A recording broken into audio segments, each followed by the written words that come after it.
2 Kings chapter 9. Elisha and Jehu of Israel. Elisha, the prophet, called one of the guild prophets and said to him, "Get ready for a journey.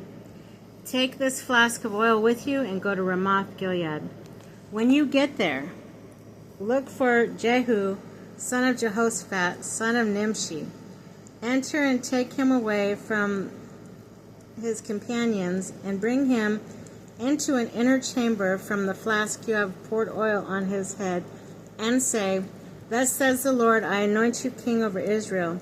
Then open the door and flee without delay." The prophet's aide, went to Ramoth Gilead. When he arrived, the commanders of the army were in session. He said, "I have a message for you, commander." Jehu asked, "For which one of us?" "For you, commander," he answered. Jehu got up and went to the house. Then the prophet's aide poured oil on his head and said, "Thus says the Lord, the God of Israel, I anoint you king over the people of the Lord over Israel. You shall destroy the house of Ahab, your master.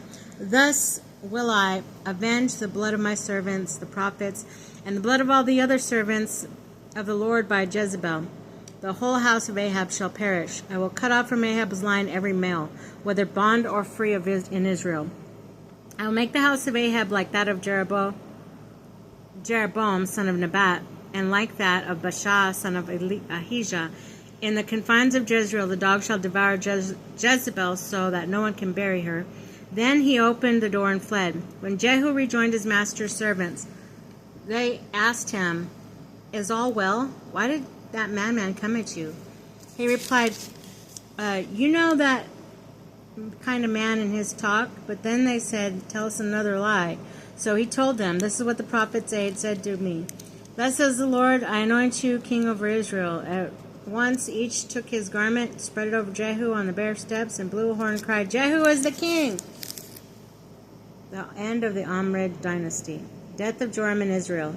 Jehu, son of Jehoshaphat, son of Nimshi, formed a conspiracy against Joram. Joram, with all of Israel, had been besieging Ramoth Gilead against Hazael, king of Aram, but had returned to Jezreel to be healed of the wounds of the Arameans had inflicted on him in the battle against Hazael, king of Aram. Jehu said to them, "If this is what you really want, see that no one escapes from the city to report in Jezreel." Then Jehu mounted his chariot and drove to Jezreel, where Joram lay ill, and Ahijah, king of Judah, had come to visit him.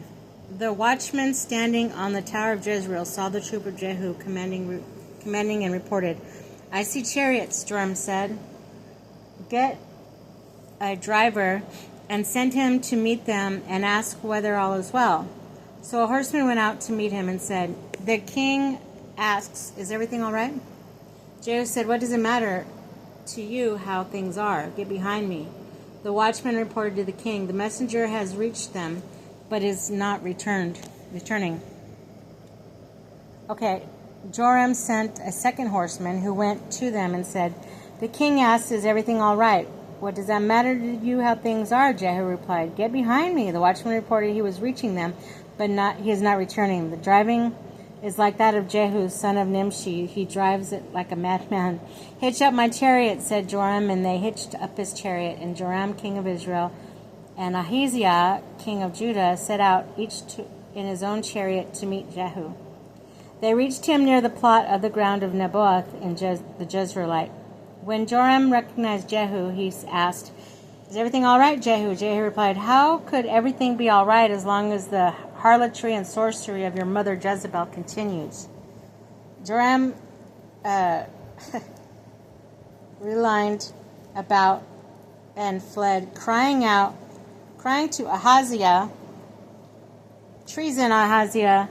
But Jehu had drawn his bow and shot Joram between the shoulders, and the arrow went through his heart and he collapsed in his chariot. Then Jehu said to adjutant Bidkar, "Take him and throw him into the plot of the ground in the field of Naboth the Jezreelite, before. Remember when you were driving teams behind Arab, his father, and the Lord delivered this oracle against him?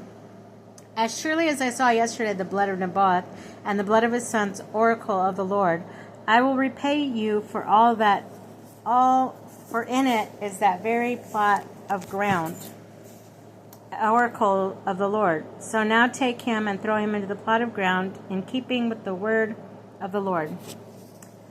Death of Ahaziah of Judah. Seeing what happened, Ahaziah king of Judah fled towards Beth-Hagen. Jehu pursued him, shouting, "Him too!" They struck him as he rode through the pass of Gur near Ebleam. But he continued his flight as far as Megiddo, and he died there. His servants brought him to the chariot to Jerusalem, and they buried him in the grave with his ancestors in the city of David. In the 11th year of Joram, son of Ahab, Ahaziah became king over Judah. Death of Jezebel. Jehu came to Jezreel. When Jezebel heard of it, she shadowed her eyes, adorned her hair, and looked down from her window. As Jehu came through the gate, she cried out, "Is all well with you, Zimri, murderer of your master?" Jehu looked up out of the window and shouted, "Who is on my side? Who?"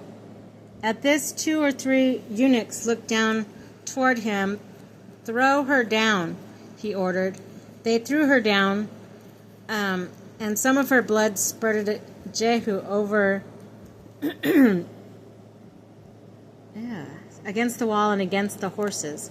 Jehu trod over her body, and after eating and drinking, he said, "Attend to that accursed woman and bury her, for she is the daughter of the king." But when they went to bury her, they found nothing of her but her skull, the feet, and the hands. They returned to Jehu, and when they told him, he said, "This is the word the Lord spoke through the servant Elisha in the Tishbite.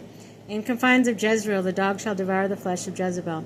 The corpse of Jezebel shall be like dung in the field, and in the confines of Jezreel, so that no one can say, 'This was Jezebel.'"